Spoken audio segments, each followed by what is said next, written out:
സ്വല്പം ഒഴിക്കട്ടെ. ശകല അകത്തുണ്ടെങ്കിൽ ഒരു രസമാ.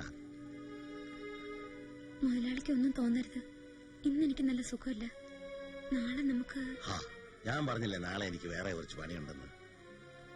കണ്ടിട്ട് അസുഖമൊന്നും തോന്നുന്നില്ലല്ലോ. കുറച്ചേരം ഇരുത്തി ഞാനങ്ങ് പോയിക്കോളാം. വാ. ഇന്ന് വേണ്ട, ദയവ് ചെയ്ത് മുതലാളിക്ക് പോണം. അങ്ങനെ പറഞ്ഞ എങ്ങനാ? നീ വാ. ഇന്ന് നടക്കില്ലെന്ന് ഞാൻ പറഞ്ഞല്ലോ. നിനക്ക് എന്ത് പറ്റി? ഞാൻ തരുന്നൊന്നും പോരെ? കൂടുതൽ വേണമെങ്കിൽ ചോദിച്ചോ, തരാം.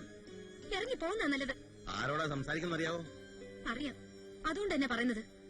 നാളെ ഞാനിത് നാട്ടുകാരുടെ ഇടയിൽ പാട്ടാക്കും. ഭീഷണിയാണോ? അങ്ങനെ എന്നെ കരുതിക്കോ.